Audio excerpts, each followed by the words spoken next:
Hi, Hello, Kelly. good afternoon. How are you? Doing okay. How are you? Okay. See, I'm gonna work on getting a link for the agenda in the comments here. So if you didn't have it or don't know where I it is, then it will still be there in just a minute. I have got it in the email. Woohoo.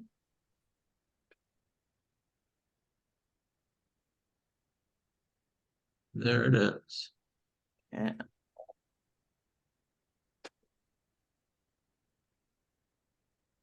Right. Oh, cancel that. There we go.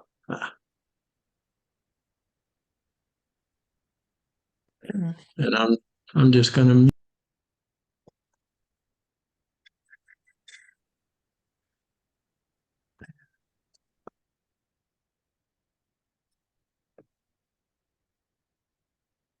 Okay. I just put the agenda into the chat if anybody needs it. Um, it's a link to our online version. So there we go. I know Jen may be a little bit after me.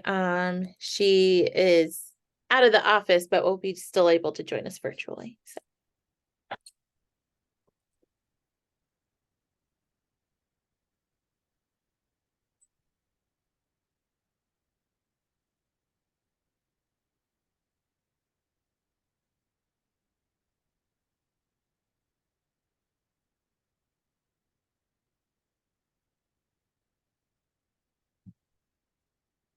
Did everyone have a good Halloween?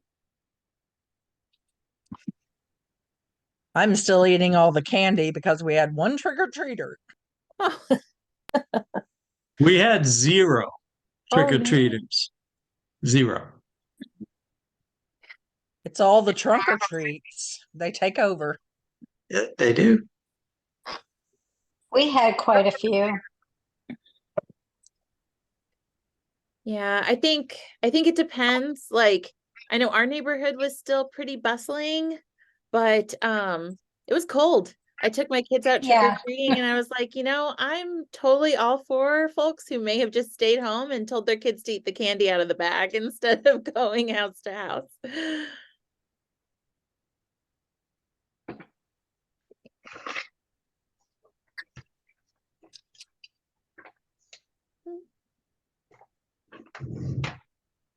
Is anyone going to any services tonight for All Saints? Oh, we're doing both. Um, well, we're gonna do them on Sunday. All Saints, we're kind of rolling our services together. Mm-hmm. Yeah, I just know working downtown, we've had a few people talk about going, I think, to All Saints since they do a bigger service. Yeah. They'll have one tonight. Read all So, the names. oh yeah. Oh yeah. Yeah. Um, Canon Brendan was talking about going and he had a later lunch that was like a carb loaded lunch because he was like, I'm going to this service tonight and these can go till like 9 o'clock. And so I gotta eat now, have my strength for the service. Which Smart. I thought was kind of funny.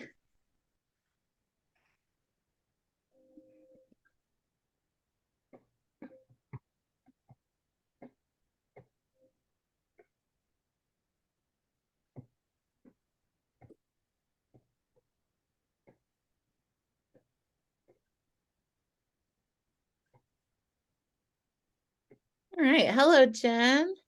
Hi. Hello. Hello, Father Paul. Hello.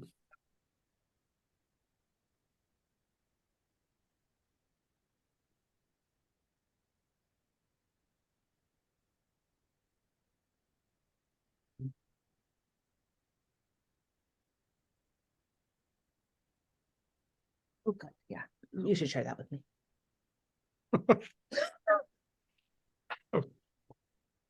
There may be mischief happening here, just so people know. No, never. Somebody did not bring their own computer. Oh, Why don't you come here and do the call with me? Okay. What says bring your own computer about that?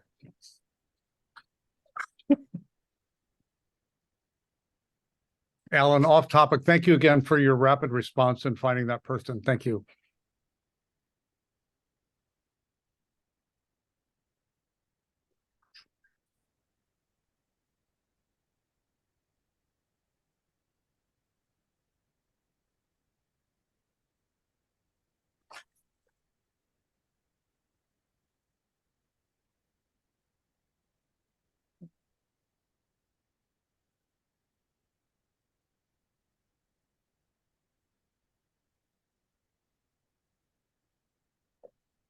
Kelly, how much more time should we give? It's a little after 4 and we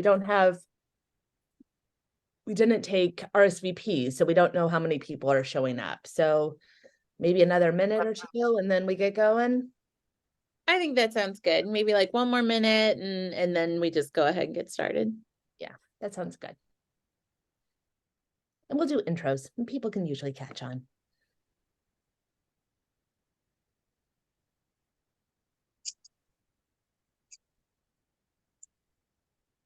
Oh, we should switch my name so it includes you, Paul. I'm fine. I know who. Hey, sweetheart. I don't even know how to. Have to go. There's rename at the bottom. There we go. Thank you.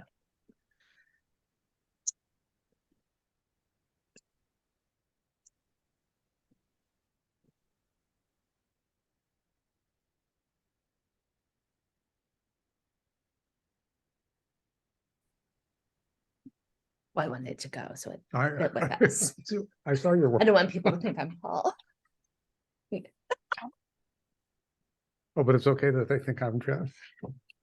Well, I would Oh, think well, you yeah. could be honored. Well, I would be confused. Okay, so with that,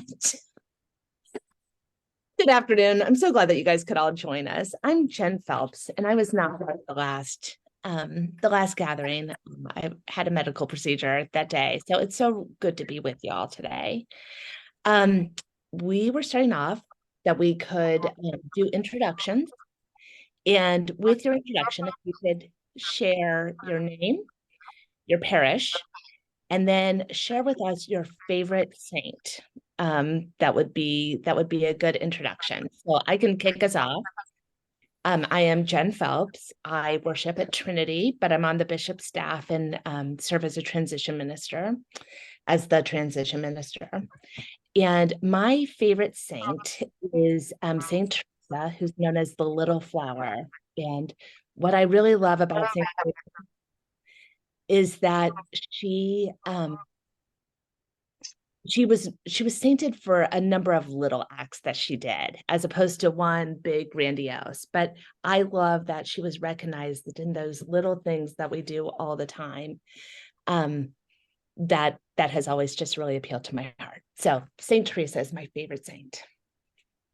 So with that, I'm going to introduce somebody, and since he's seated right here, I'm going to introduce Paul. Or I'm going to ask Paul to introduce himself. Hi, everybody. I'm Paul Jacobson. I'm the rector of Grace Muncie. I think my favorite saint is my confirmation name, which is Ansgar, who was a 8th century bishop and is the patron saint of Denmark. But what do you like him? That he's the patron saint of Denmark. But why? He brought the good news to the heathen. I'm Danish, so nice to know I'm a heathen. Carry on. You were. Invite somebody else. Am I? Jim said, please. Hi, I'm Jim Sedd, and I worship at Good Samaritan Episcopal Church in Brownsburg, Indiana. And I have many favorite saints, but I would say that my most favorite is Saint Thomas. He gets a bad rap because that's where supposedly doubting Thomas comes from. But I prefer to think of him as the questioning Thomas. He asked all the good questions, and I believe he was the most faithful of the apostles. He was the first to declare Jesus as my God, my Lord, my God. And he also suggested that the disciples follow Jesus to Jerusalem and be killed with him. So that's why I like St. Thomas. Thank you. And I would like to invite Carla to go next. Thank you. Let me unmute myself here. Can you hear me? Sorry, I had to unmute myself. Thank you. I'm Carla. I worship at St. John's in Lafayette, and my favorite saint is St. Francis. Very giving and good example. So thank you.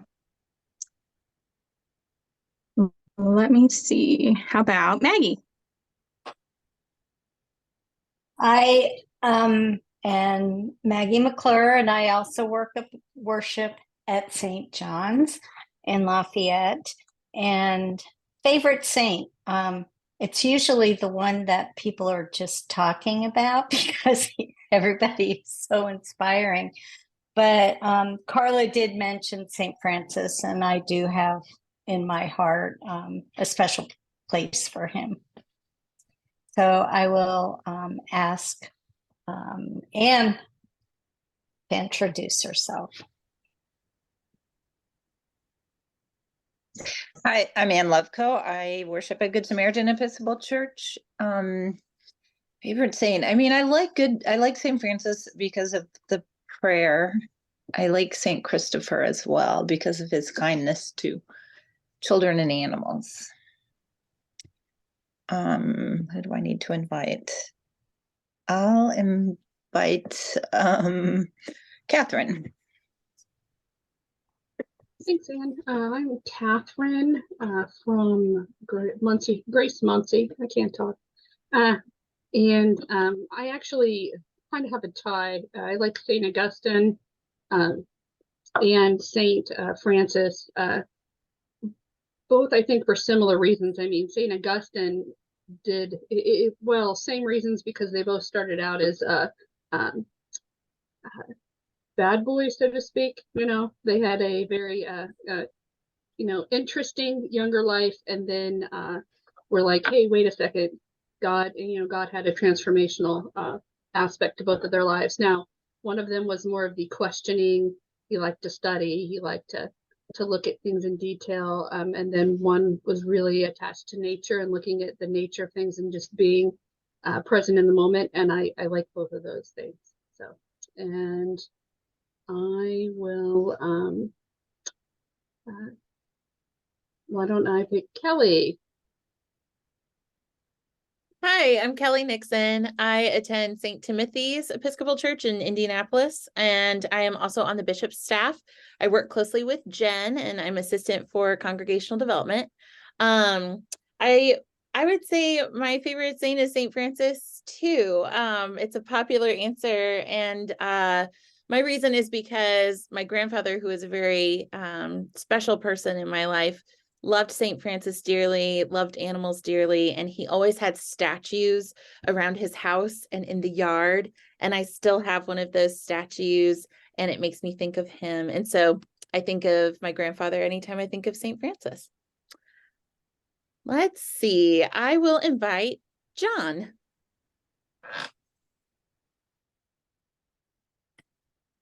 Good. Well, John Drexler from Good Samaritan in Brownsburg. An unconventional choice for my saint, but my Catholic mom would appreciate if I picked Saint Michael the Archangel because it was the very first saint. We had one in our home when I was growing up, and she always put a candle by it. And so it was my first connection to the church, Saint Michael.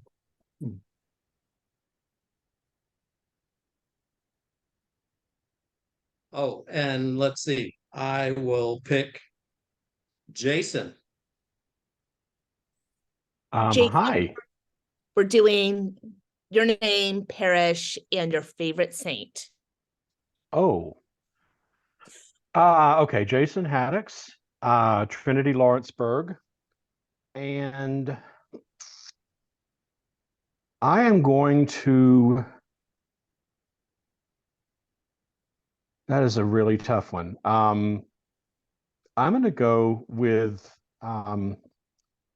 Constance and her companions, the Martyrs of Memphis, because I remember learning about them when I was in college and being struck by the fact that that kind of amazing selfless service was not just something on the other side of the world millennia ago, that this was a relatively recent event, and that it was actually a place that I knew and could go to and stand on the steps of the altar in St. Mary's Cathedral and be aware of that that work and those lives. Jason, those were the nurses the nuns or nurses who stuck through the yellow fever outbreak. The yellow fever. Yeah. 1878, the yellow fever was in Memphis like it had never been before. And anyone who could get out of town did, and they stayed. And actually, more volunteers came from New York and other places to serve. And so Constance was the Sister Superior from, I forget the name of the order at the moment, but they had come to Memphis some years before to start a school. And 4 of the sisters and 2 priests who were also medical doctors died in the plague. So you're welcome. Let's see, who else? I don't know who hasn't gone yet. So okay, Pat, you go next. Thank you. Unmute. Sorry. I'm Pat Carter, and I'm with St. James in Newcastle. At the risk of being boring, St. Francis is my favorite saint. I like the simplicity of finding God everywhere. And I love the St. Francis prayer. Let's see. Connie, I think, hasn't gone yet. I am Connie Turner, and I'm from Grace Episcopal in.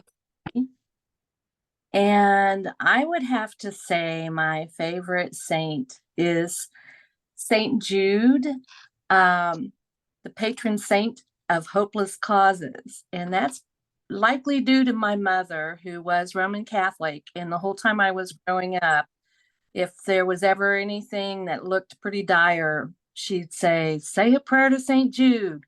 So I just have memories of my mom when I think about St. Jude, and I still say a lot of prayers to him in these days. And I'm sorry, but I'm not sure who has gone. Has Carla gone? Yeah. I think the other Connie is and Paul and Alan. Sorry. Oh, okay. Well, then the other Connie. I'm Connie Betts. I'm from Trinity Lawrenceburg. And I think my favorite saint would be Saint Benedict. He offered such a wonderful model for Christian living, and then wrote it all out so we can all follow it and read about that way of life for centuries. So I think that is my favorite. And Alan, would you like to go next? I'm Alan Rutherford from St. John's in Mount Vernon, Indiana. And my favorite saint, I have several, but one of them that I always laud is Channing Moore Williams, December the 2nd. And he went to China first, labored there for several decades, and then was missionary to Japan. But what I liked about him was he went over a decade or more without his first convert or his first person baptized. So just that perseverance of sticking in there, spreading the gospel, and having that long without a baptism kind of reminds me of my church right now. So there you go. Well, thank you all. Heading to All Saints service later this evening, and I think the words and what you've shared today are gonna resonate in my head as we go through the litany of all the saints. All of them. Every single one. So next on the agenda was to to get some feedback from the last gathering. Can I have a show of hands of who was here for the last one? So good, we have some new people, and you know, this is something we're just trying to get off the ground.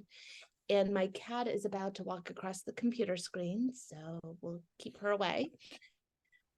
So this may be, you know, this might be more fruitful. Maybe we should retouch on this at the end of our meeting, but I was just looking for some feedback about what was good about the last meeting. If there's something that we want to add into this to make it more useful. But actually, why don't we table that for the end of this discussion, and we can get some feedback there, because honestly, this format is pretty much the same as the last time. So next, we were hoping to get some participant project updates, and if there's questions about your projects, and just to, you know, if anybody has had some good experiences that they would like to share with the rest of us.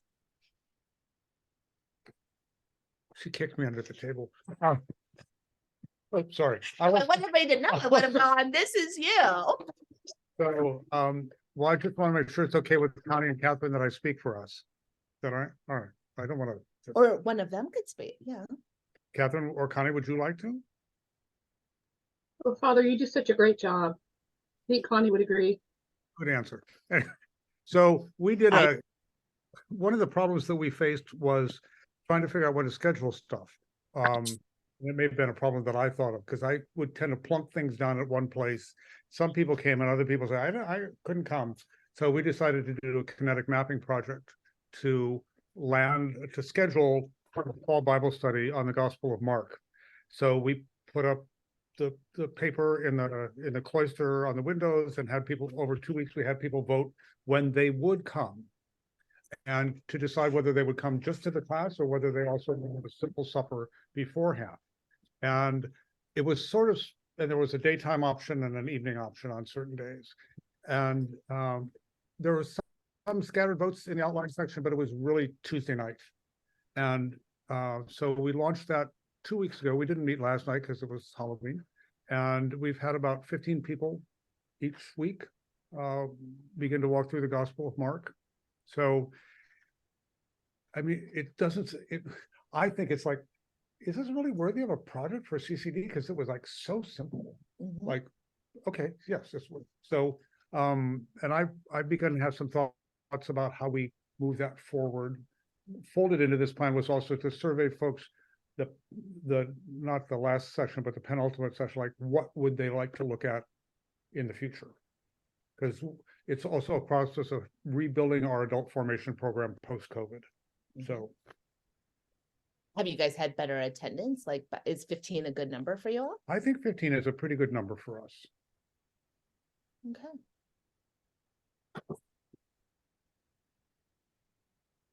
Connie, Catherine, do you guys have input on this? What you thought worked well about it? My one input is that, I mean, I think it was good, the kinetic mapping. I saw it on the wall. And so the fact that it was the one time that didn't work for me made me feel better, though, seeing the kinetic mapping and knowing it really was the best time for most people that were able to come. So, so that makes me feel a little better about that. And who knows, maybe it'll open up eventually. So in other words, the feedback directly that those who gave the data get the data back, helped you to understand that this really was what overwhelmingly worked better. Yeah. So you know, I'd like to think that maybe there are some others in the congregation that had a similar experience, because I was like, okay, it's on the one time I can't go, but it was, you know, we fairly pulled everyone, and this really is the best time, you know. So I want to do it, but I don't feel quite as bad that I can't do it, because I know why. Okay. So I also reported in our weekly newsletter, replicated the numbers on the chart and fed it back to the congregation. So this is the result of the kinetic mapping. And so we're going to do this. Yeah, I like that there's been communication back and forth. So it isn't just like one little thing. And yeah. Father's included in those Thursday notes that he sends out. And I agree. I think it worked really well to identify when the most people could come. Good. And also those, CCD projects can be straightforward and simple. I know. Don't have to change the world in the first project. So I'm gonna also, because Christmas is on a Monday this year, and we're very much a Christmas Eve parish, I'm gonna do another one, like who would come on Christmas Day? Before we commit to the musicians and all that sort of stuff. Because if nobody wants to come on Christmas Day, I probably won't open the doors. I might, we'll see. It feels radical. No. Yeah.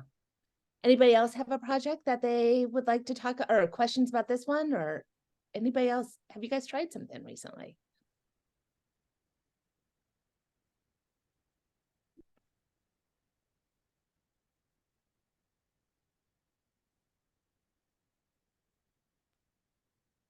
I've got a question. Okay. Is this the purpose of this meeting about the grant projects or just the projects that we've done through our education, through our training? So it's just projects that have stemmed out of the training that you've had through the college. And just a practitioners working group to continue the momentum, to continue the collaboration across parishes, to continue the work, and that it's not, 2 projects and you're done, but that it's the ongoing work is our hope, and that collegiality and collaboration that we experienced at the college, a way to extend that on. Okay, well then I'm going to be really honest, and the project that we got a grant for, it was a smaller grant, but it has fallen apart. We haven't followed through with it. We had too many other things going on as a result of the church buildings grant, and it's Can you just tell us what the just got project to be was? too much. So we actually have money left over that we have not spent, and so I need to send it back in, and we'll move on to our next project, whatever that may be, once things settle down. But ours failed, just in all honesty. Can you tell us more about what the project was and what you were hoping to accomplish? And Well, it was about invitation, which we got the feedback when we got the grant that wasn't very well thought out, and we knew it. We rushed through it, and we were just hoping to really get out into the community and have things, special events that would invite people in, and so we got some things in place, but like I said, we just got overwhelmed and it fell apart. Our deacon retired and he was on the committee, and so I guess it happens sometimes, but I'm sorry that it happened, but it did.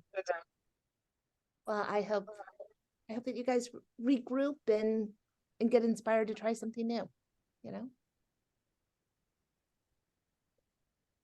Any other recent Oh, sorry, we're all here from Good Samaritan. We started to gauge feedback.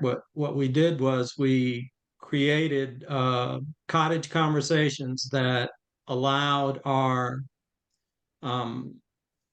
members to weigh in on an upcoming project, our village hub, which is unconventional from the standpoint of we need a church building, but we're not building a church building. We're trying to build a hub for our community where we can perhaps draw nonprofits and the needy together at a central location. And our location just happens to be, right on 56, right off a raceway. So really good location for this town. And so we put together a series of meetings, both in different places. We made one a electronic, a Zoom, kind of like we're having now,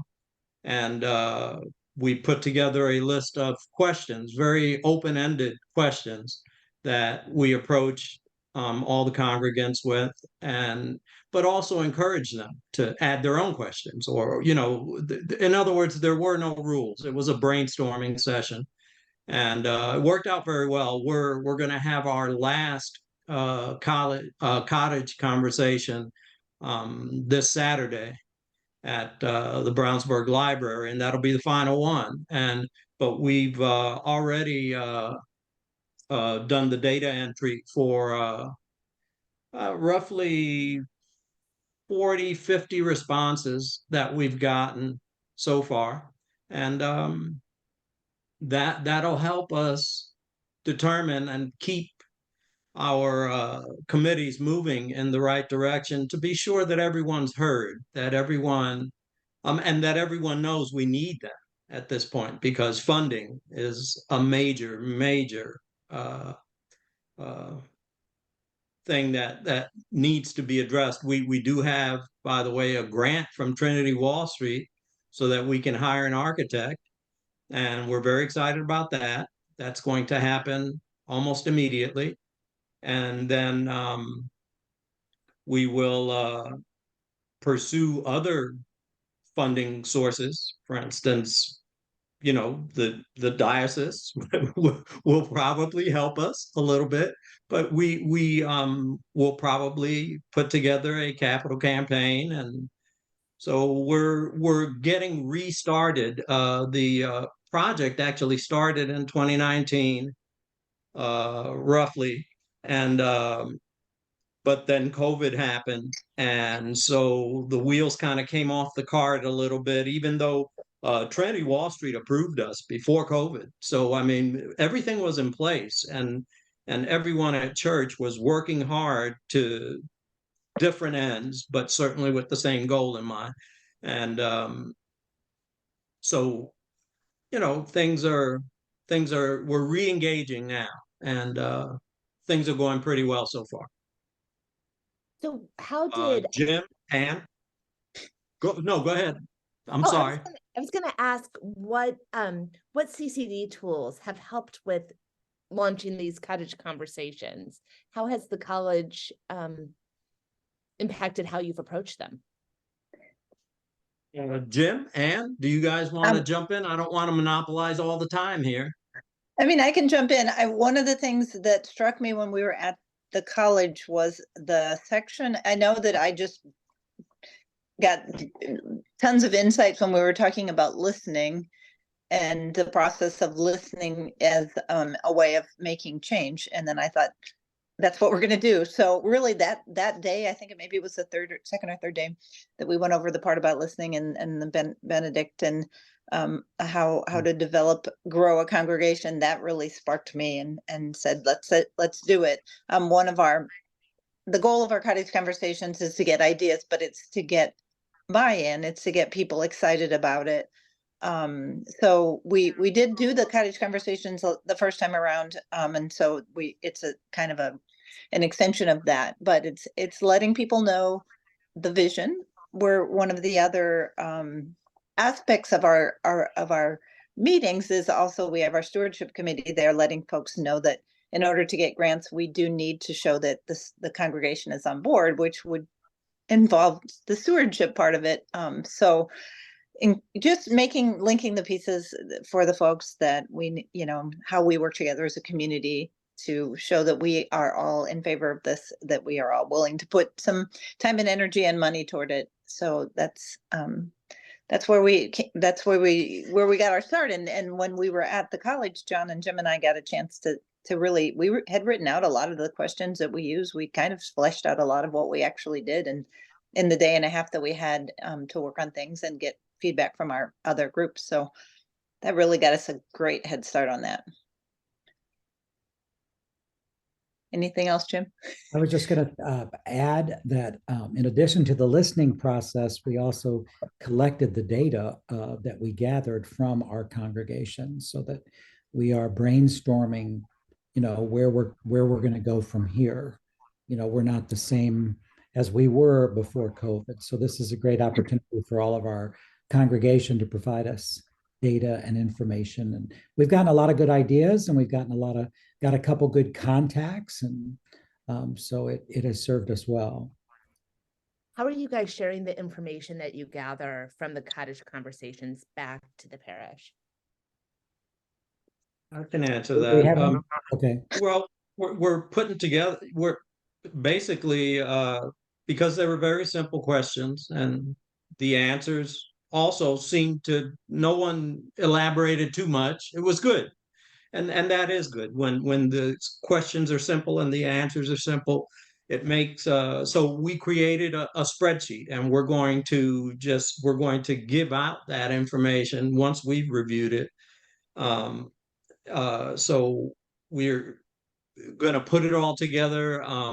It will help us in our meetings when we start looking for focus and uh, for contacts and for ways to differentiate ourselves when we apply for grants. I think what the couple of the most useful things from our meetings have been suggestions of other nonprofits that some of us maybe hadn't thought of, Boys and Girls Club and Head Start, and so that's been really great. And other also we've gotten some ideas on funding sources that maybe we hadn't thought of either. So we're ready to go on the partners as soon as we get the data collected. We were told to ask everybody we talked to for money. So at the bottom of your screen, there's a GoFundMe account that I need everyone to take out their credit cards right now and help us to fund the Village Hub.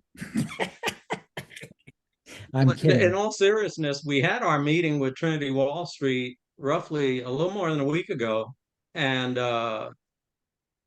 that was a positive meeting. You know, what are we going to do with this big fat check you just gave us? And they inquired, what are your ideas? Do you have someone picked out?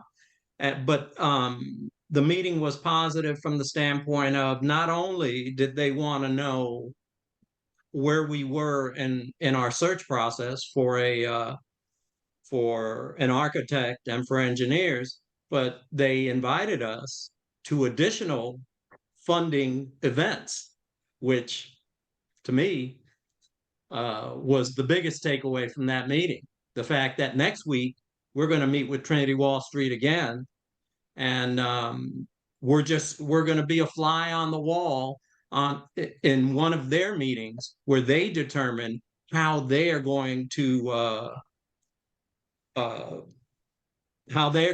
impact other congregations and the wider church with their programs. So they've invited us to that, and we're happily accepting. We'll make several contacts, I'm sure, in that meeting. Well, this is all super exciting. And it will be really interesting to see how, as the hub continues in its development, how you use tools from the college to help to hone and get focus on what it can be and bring it into reality. So that's really exciting.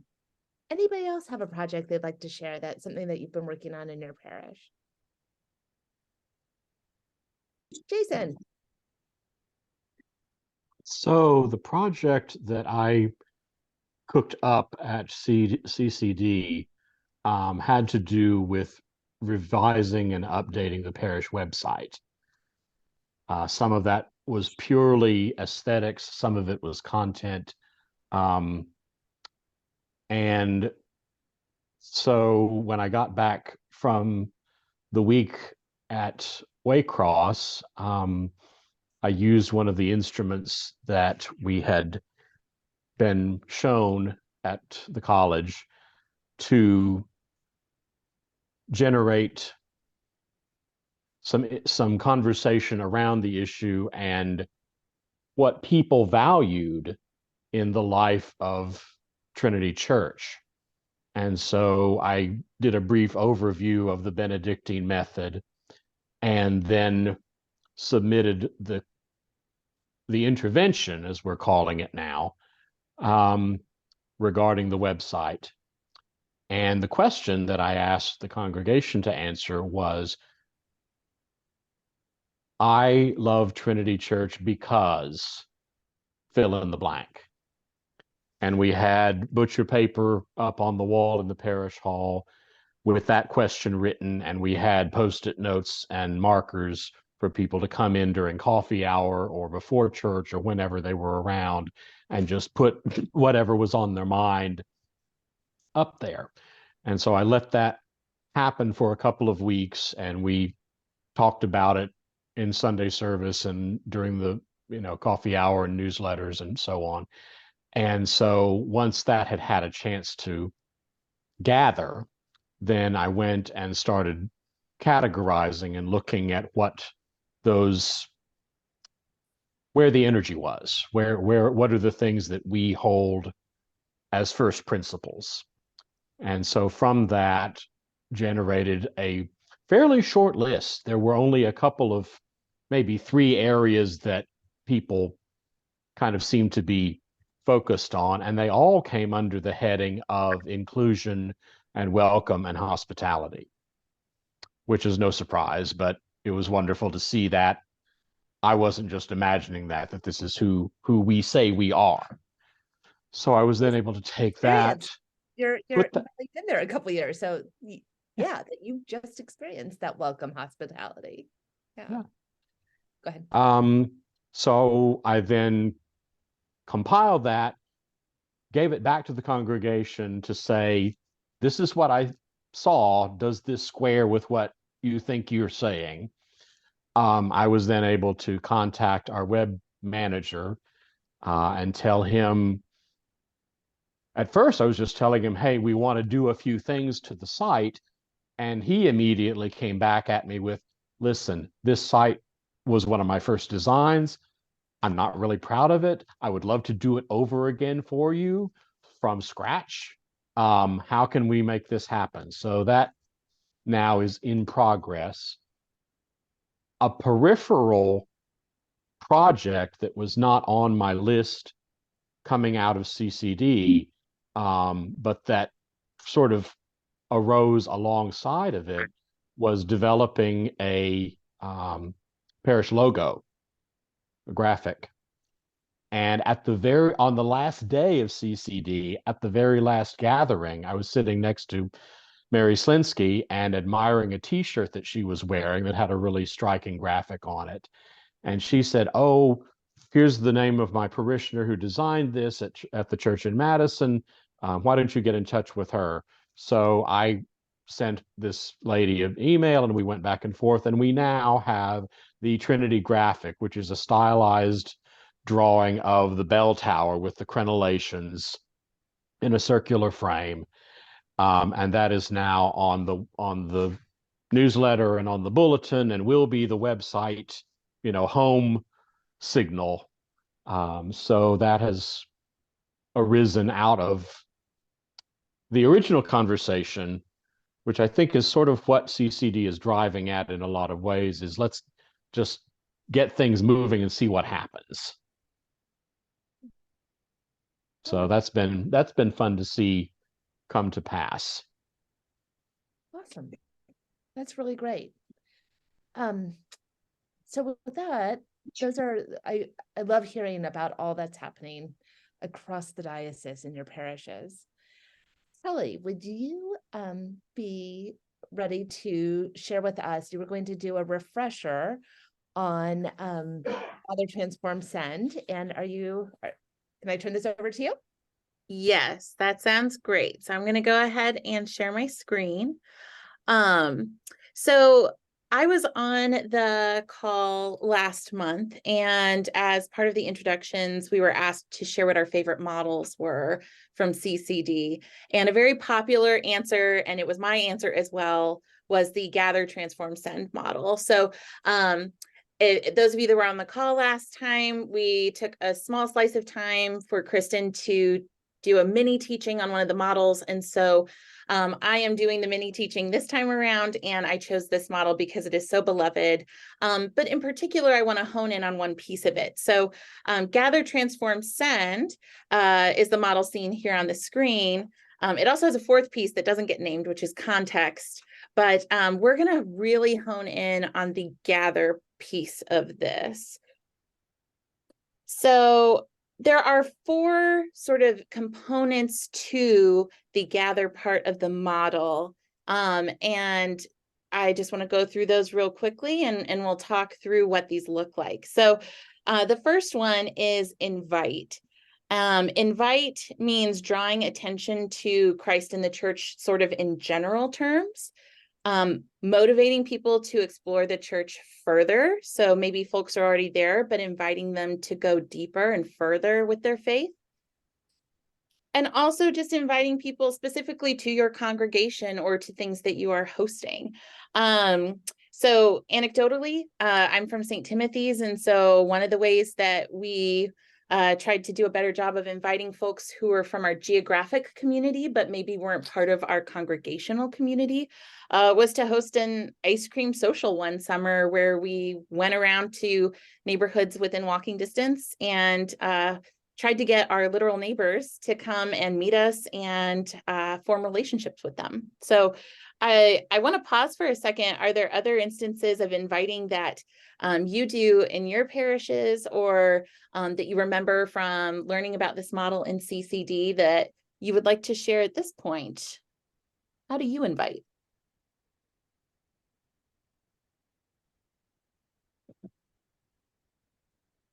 We partnered with Messiah Lutheran Church for a safe and dry trunk or treat. We ended up moving it inside their facility. As you know, we don't have a facility, and we announced that to the local community so that anybody could come. Very good. Thank you. Any others who had specific instances of invite in their parish recently or their congregation? Well, one of the things that I do, it's not part of the articulation of my job, but I spend a lot of time with the campus, with Grace Village, which is the Lutheran Episcopal, now Presbyterian and Methodist campus ministry. But I spend every Monday evening with that group of couple dozen college students, just so they know who I am and where I am and what we do. So. Very cool. Yeah. Jen, other things that you would want to add to this one, or instances that you've heard of? May I say no? But this is some great examples. Yes, you are allowed to say no. All right. So that was thing 1. Thing 2 for gather is, if it will go, there we go, greeting or greet. So this means recognizing and welcoming your guests. So people have come in the door or people are at the event. How are you recognizing and welcoming them now that they are in fact there? And how are we extending appropriate and helpful hospitality? So again, anecdotally, St. Timothy's, I know, has newcomer bags. So if we recognize that someone is brand new to our parish and we maybe haven't seen them before, we have a bag that talks a little bit about what the Episcopal faith is, has some St. Timothy's materials, just some little goodies to help them feel welcome and to give them some more information now that they're in the building with us. So again, I will open it up if others have ways that their parish or their congregation is doing this greeting piece of the gather model well. I have something for this one. Okay. So at Trinity in Indianapolis, we have a very beloved courtyard that we have summer services and including on Wednesday evenings.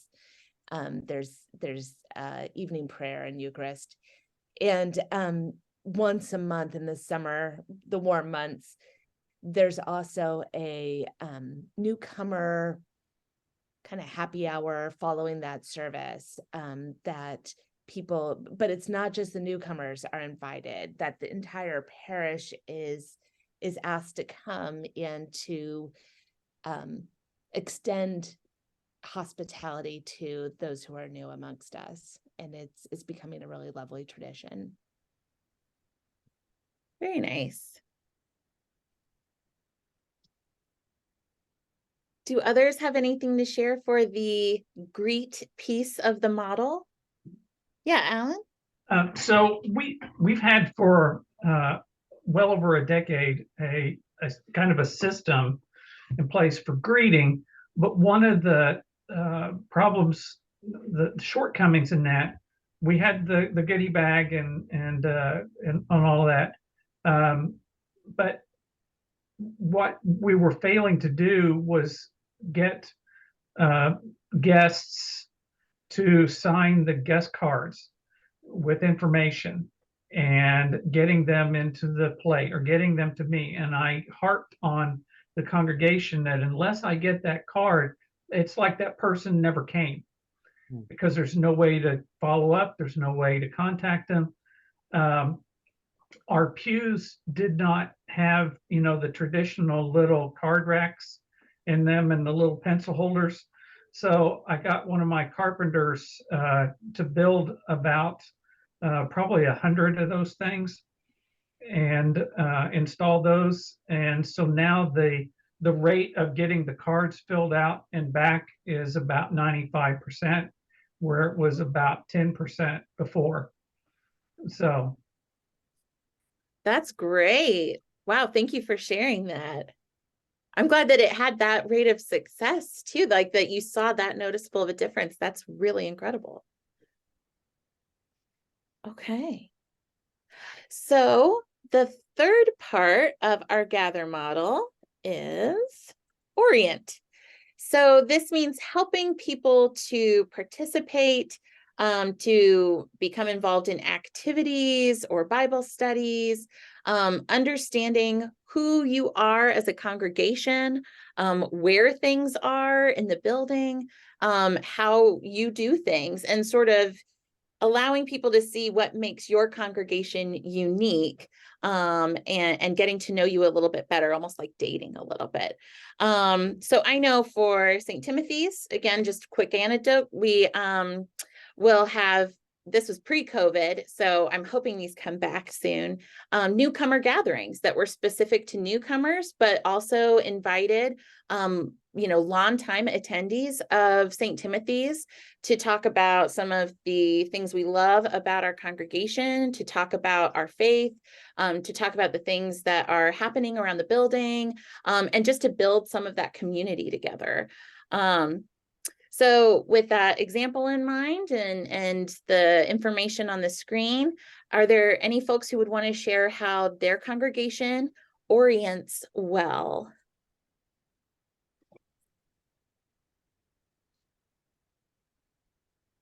Kelly, I think back on my own orientation, that the Journey in Faith program, I still draw on that community of people who went through the Journey in Faith and understanding who we are as Episcopalians.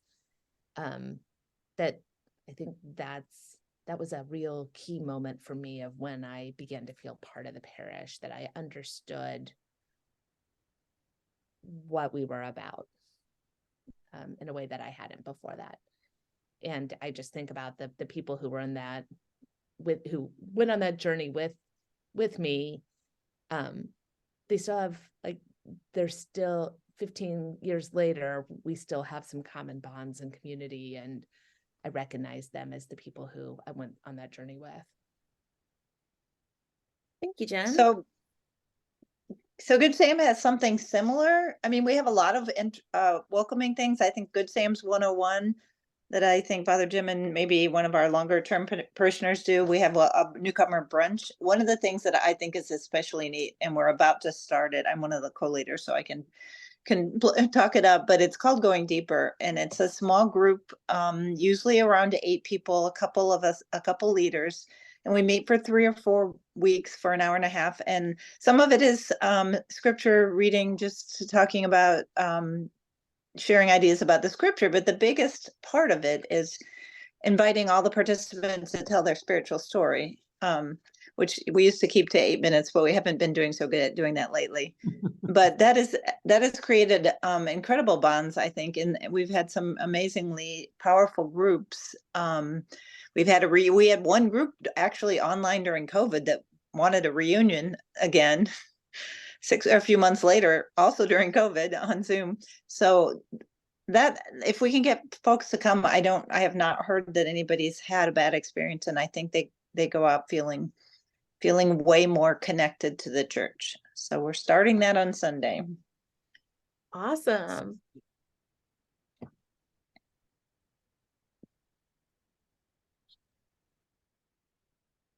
Okay. Then our fourth piece of the gather component of the model is incorporate.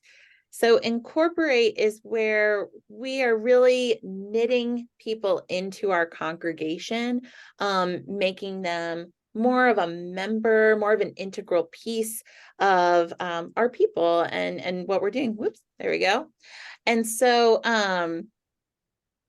yeah, so the way that St. Tim's worked on incorporation, we actually focused on this as one of our CCD projects when I was going through the program with my team. And we realized that this was an area for growth in our parish. And so we took time during our project to encourage people to attend a ministry fair. And at the ministry fair, we presented leadership opportunities, unique ways to get involved, ways for people to become more of an integral part of the inner workings each week, things that get done, such as like altar guild and ushering and all sorts of things. And so I think some of that was part of the orient piece, but there was a lot of just trying to incorporate people and give them a greater sense of ownership and a greater sense of sort of being part of a larger whole. So I'm curious if other folks have done incorporation well with their communities. Yeah, Jim. One of the things that Good Sam's has done for a very long time prior to my being there was they have a litany that we use to welcome newcomers. Once once it's all part of the invite, greet, and orient, and then we have a system that goes through our pathway where they get a call from me and we talk. I'm like third on the line, but that's where we invite them to become members. And we do, since this litany I found very inviting. It's similar to baptismal vows almost, not in that they are agreeing to be a member of Good Sam's and they are agreeing to participate in the life of the parish. And part of that includes giving of time and talent in some area that they're passionate about. And we have many times, two times in the last 13 months, we've started a new ministry because someone has said, well, I'm really passionate about this. And we didn't have a ministry that did that right at the time. So that worked out well. So not only in inviting them to participate in what we're doing, but helping us to create a ministry where there was a whole. And I'm specifically thinking of we started a mental health ministry because that's a big thing in our churches and in our schools and in our society. And so Anne happens to lead part of that as well. Very good. Thank you, Jim. So I'm conscious of time, so I will wrap up. But one thing that I thought was worth mentioning as I was teaching today is that even though my team for CCD completed our project work that was required and our reports a while back, we are still pursuing new projects and new ways to use the models and the tools that we learned. And so one of the things that we're actually going to use this model for, again, specifically this gather piece of it, is to examine how we can better gather and do each of these four components with some of our families that have just started to come within the last year from the Democratic Republic of Congo. We have several large families who have begun to attend. And so one of the questions that we're finding ourselves asking is, how do we do a better job of greeting them? How do we orient them to our faith to our building? How do we incorporate these families into our community in an authentic and loving way? And so this is something where we have a lot of question marks and that we're starting to approach. So again, conscious of time, I would welcome any of you who may have experience welcoming folks from other cultures or other countries. If you have insights about what I can take back with me to my own congregation, I would very much appreciate any insights folks on the call have today.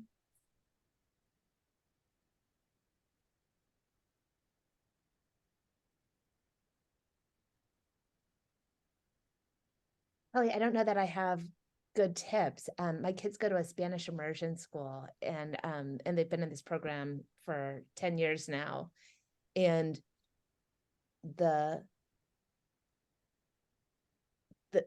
barrier, like, it is really hard to cross over some of these cultural, to understand what feels hospitable, what feels like appropriate and helpful hospitality, how to incorporate not to have a dominant culture, but a collaborative culture, right? Wow, I would, whatever insight people have where this has gone well for them, whether in the church or elsewhere, I feel like that might be the special sauce that could help a lot.